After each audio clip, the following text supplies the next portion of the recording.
Bonjour, French one.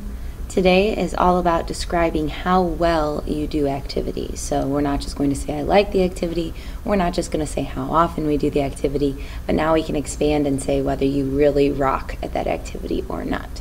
So first things first, if you want to ask somebody if they do something well, you ask them tu, whatever the activity is, and then bien. And I did add some examples over here for that, so if you want to go ahead and jot them down out to the side and I'll tell you what they mean. For example, you could say, tu parles bien le français, which means do you speak French well? Notice how parler le français, to speak French, is divided. You've got the do you speak it well. The word well is right there in the middle. It's a little bit different than the order in English. You could ask something like, il joue bien au foot? Does he play soccer well? Again, jouer au foot is the whole phrase for to play soccer, and they smack that well right in the middle of it, so be careful, a different word order in French. Or you could ask something like, elle danse bien? Does she dance well? Real simple when it's just a one-word kind of phrase. So make sure you're looking at those examples and jotting down how it works so that you get your word order correct and you're putting the word bien in the right spot based on what activity you're asking about and whether it's a multi-word kind of phrase situation or a single-word activity like danser. So if you want to go to answer, you could use words such as très mal, which is very badly, mal, which is just plain badly, assez bien, which means kind of well. Assez is kind of like kinda. So kind of well. Bien, you'll remember from earlier in the year, is well. And très bien, you'll also remember from earlier in the year, is very well. Now, what I want you to notice again is I want to show you where these words go whenever you use them in a complete sentence. Now, you could just answer with, tu parles bien le français? Oui, bien. Yes, well. As in, yes, I just heard you ask me about whether or not I speak French well, and I say yes, well. But if you want to use it in a complete sentence, notice again that these describing words go in the same place as the word well. It's not the same order as the English version of these sentences. And I just noticed I have a mistake. Give me 1 second. Add in this N here.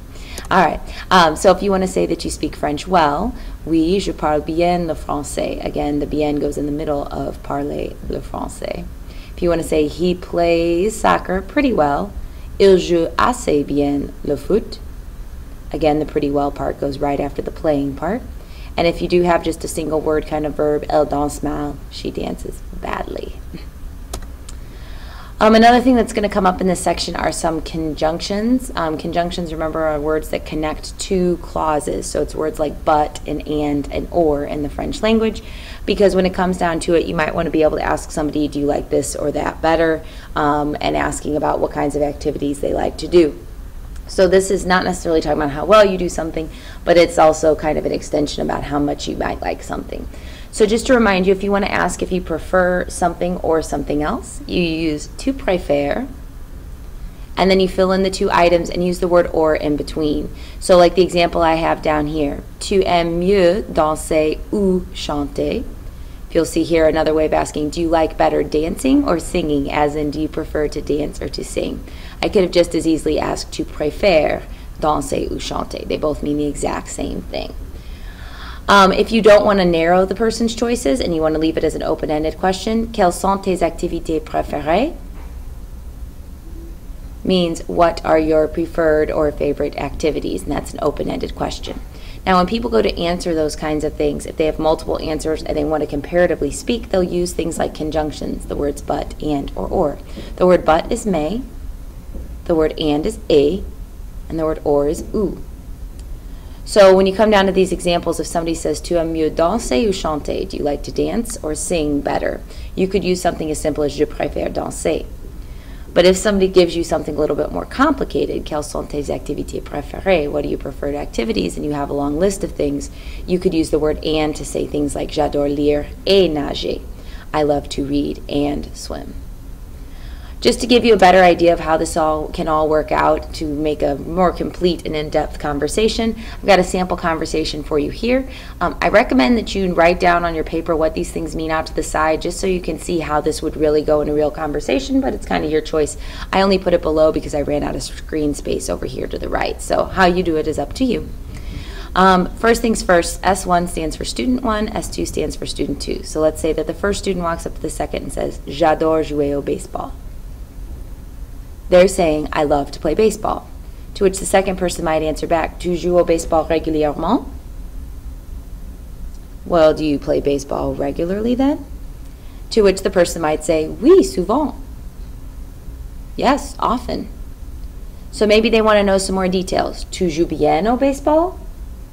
Well, do you play baseball well then? Oui, je joue assez bien au baseball. Yes, I play baseball pretty well. Tu préfères le baseball ou le foot? Well, do you prefer baseball or soccer? Because I thought you liked soccer. It doesn't say that I thought you liked soccer, but just a good question. And then the person tonight says something like, J'aime bien le foot, mais je préfère le baseball. I really like soccer, but I prefer baseball. We'll get lots of practice. Basically, all these tools are things and ways of making your sentences more complex and more like the vast array of sentences that you can use in the English language. Now you can hopefully use those in French to get a little bit more in depth about your activities and hobbies.